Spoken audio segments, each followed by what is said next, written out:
Assalamualaikum warahmatullahi wabarakatuh. Kita lanjutkan materi basis data dengan topik kali ini yaitu normalisasi. Baik, apa itu normalisasi?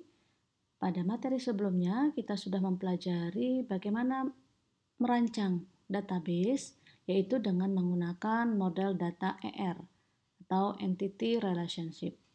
Nah, kali ini normalisasi adalah merupakan teknik analisis data yang lain untuk kita merancang basis data. Jadi ini adalah cara lain ya untuk merancang basis data. Pada proses normalisasi akan dapat membantu database designer untuk memahami struktur data dalam suatu organisasi saat ini dan juga dapat melakukan perubahan pada sistem di masa depan. Nah, selanjutnya pada proses normalisasi akan dapat dihasilkan skema relasional dengan kriteria yaitu yang pertama, no information redundancy, ya tidak ada pengulangan data yang sama dalam suatu tabel, dan yang kedua adalah tidak adanya anomalis, ya tidak adanya kesalahan keanehan-keanehan pada saat data tersebut dilakukan proses dalam operasi dalam basis data. Nanti akan kita lihat lebih lanjut. Nah, hasil akhir dari normalisasi adalah sekumpulan entitas yang menghilangkan redundansi yang tidak perlu, misalnya data yang duplikat, dan menghindari anomali. Baik, kita masuk ke anomali ya. Apa itu anomali? Anomali adalah situasi yang menimbulkan permasalahan atau rawan kesalahan ketika kita memproses suatu tabel. Jadi suatu permasalahan yang muncul ya pada saat kita memproses suatu tabel. Nah, ada 3 jenis anomali. Yang pertama, update anomali, delete anomali, dan insert anomali. Kita langsung masuk yang pertama ya. Apa yang dimaksud dengan update anomalies?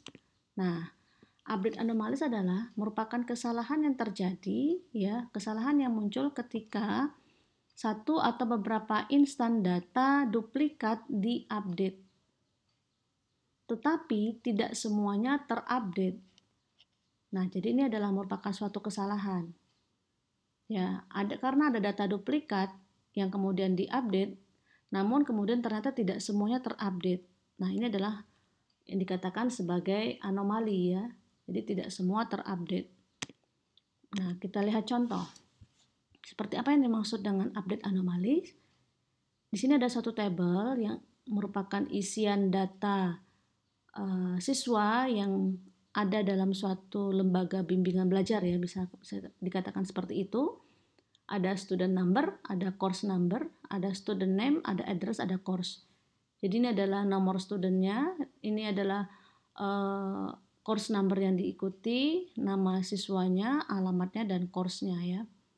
Nah, contoh di sini misalnya students dengan nama Jones ya, S21 ya akan berpindah alamat misalnya ya. Akan berpindah alamat. Di sini dikatakan S21 ini si Jones beralamat di Edinburgh. Nah, di sini ditulis 2 kali ya.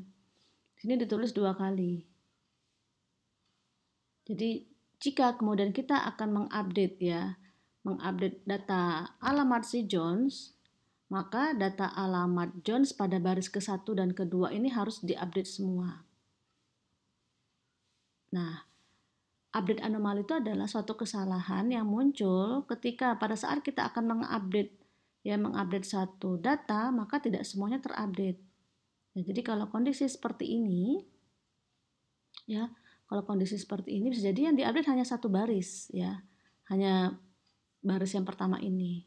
Padahal sebenarnya maksudnya adalah si Jones ini, ya, dia akan pindah alamat. Nah, maka jika hanya satu sel yang diupdate, satu baris yang diupdate dan baris yang kedua tidak diupdate, maka dikatakan dia akan terjadi anomali ya.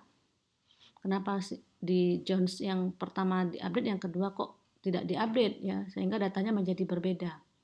Nah, seperti itu. Itu yang dikatakan update anomali.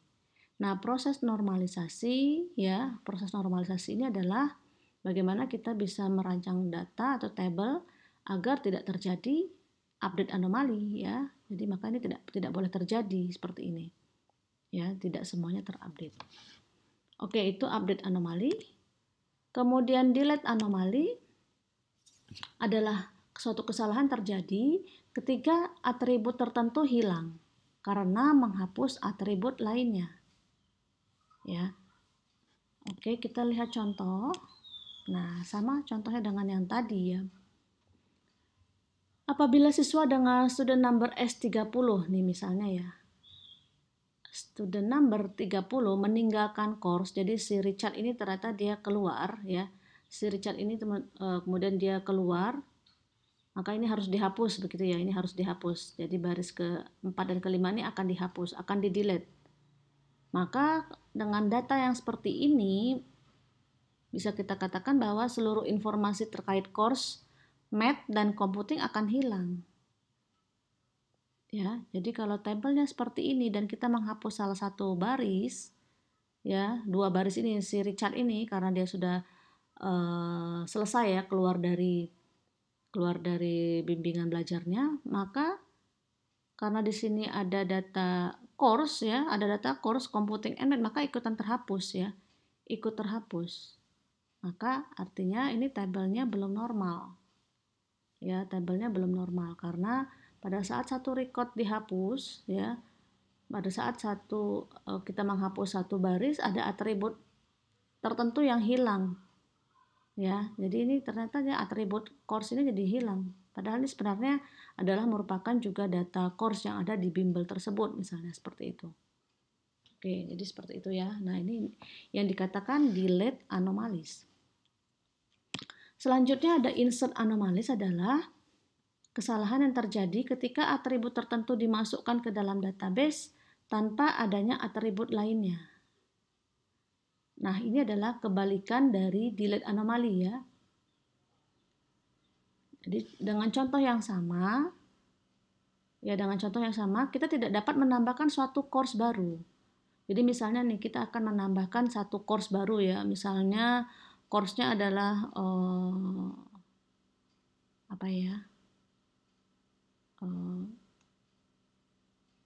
course mengetik misalnya typing misalnya course type gitu ya. Maka kita tidak akan bisa menambahkan suatu course baru kecuali ada satu siswa yang terdaftar di course tersebut. Ya, jadi kalau kita akan menambahkan satu jenis course baru, ya maka tidak bisa kita tambahkan jika tidak ada siswa yang terdaftar di course ini karena memang dalam satu tabel ini ya ada informasi siapa siswanya, dia mengikuti course apa, namanya, alamatnya, dan dia ikut course apa. Pada saat hanya akan menambahkan data course-nya, itu tidak mungkin terjadi. Karena ya kalau misalkan tidak ada siswa yang terdaftar di course tersebut. Nah, ini dikatakan dengan insert anomaly. Artinya, tabel-tabel yang seperti ini, ya, tabel yang seperti ini adalah tabel yang belum normal karena terjadi anomali-anomali tadi. Ya, dapat menimbulkan update anomali, dapat menimbulkan delete anomalies, dan juga dapat menimbulkan insert anomalies. Ya, itu suatu kesalahan yang terjadi pada saat kita memproses tabel ini. Nah, ini dikatakan tabelnya belum normal. Maka inilah nanti yang akan kita normalkan. Ya, bahwa proses normalisasi akan menghilangkan tabel-tabel dengan karakteristik seperti ini. Oke, seperti itu ya. Jadi bahwa tadi di depan dikatakan dengan normalisasi ya akan menghasilkan tabel yang pertama tidak ada informasi yang redundan, ya tidak ada informasi yang data yang sama berulang dua kali. Contoh misalkan di sini ya, di sini Jones ini alamatnya di Edinburgh, ini munculnya dua kali. Ini sebenarnya cukup satu kali bahwa Jones itu beralamat di Edinburgh. Bahwa Richard itu beralamat di Manchester, tidak perlu disebutkan dua kali. Nah, ini dikatakan dia redundan. Begitu juga tabel ini tadi juga memiliki beberapa potensi anomali ya, baik itu insert, update, dan delete. Nah, inilah yang nantinya akan dihilangkan pada saat proses normalisasi. Oke, nah sekarang kita masuk ke tahapan normalisasi ya. Apa itu tahapan normalisasi? Yaitu menerapkan serangkaian tes pada suatu relasi atau pada suatu tabel untuk menentukan apakah memenuhi atau melanggar persyaratan bentuk normal yang diberikan. Jadi artinya kita akan menguji suatu syarat-syarat untuk bahwa tabel tersebut dikatakan normal pada suatu tabel ya. Nah, ketika suatu tes gagal, maka relasi didekomposisi menjadi relasi yang sederhana. Pada saat kita menguji suatu tabel dengan suatu persyaratan tadi dan ternyata tabel tadi tidak memenuhi, maka relasi atau tabel tadi akan kita dekomposisi menjadi relasi yang lebih sederhana. Ya, akan kita pecah menjadi tabel yang lebih sederhana. Nah, seperti itu. Jadi, ada tahap serangkaian ya, ada serangkaian tahapan nanti akan diujikan terhadap suatu tabel untuk menguji apakah tabelnya sudah memenuhi bentuk normal atau belum. Ya. Nah, semakin tinggi bentuk normal, maka akan semakin dapat menangani anomali pada suatu relasi. Ya, ada 3 bentuk normal. Ada 3 bentuk tahapan yang akan diuji ya. Yang pertama dengan first normal form atau 1NF, jadi ini bentuk normal tahap pertama. Kemudian second normal form, bentuk normal tahap kedua, dan third normal form, bentuk normal tahap ketiga. Ya. Nah, semua bentuk normal ini didasarkan pada dependensi fungsional di antara atribut-atribut suatu relasi. Jadi semua persyaratan baik itu first NF, 2NF, dan third NF itu didasarkan pada ketergantungan fungsional di antara atribut-atribut dalam suatu relasi. Oke, itu konsep normalisasi ya. Nah, kita lihat di sini, jadi normalisasi mengikuti proses bertahap dengan serangkaian aturan. Ya. Nah, langkah-langkahnya adalah yang pertama, memilih sumber data dan mengkonversikannya ke unnormalized table.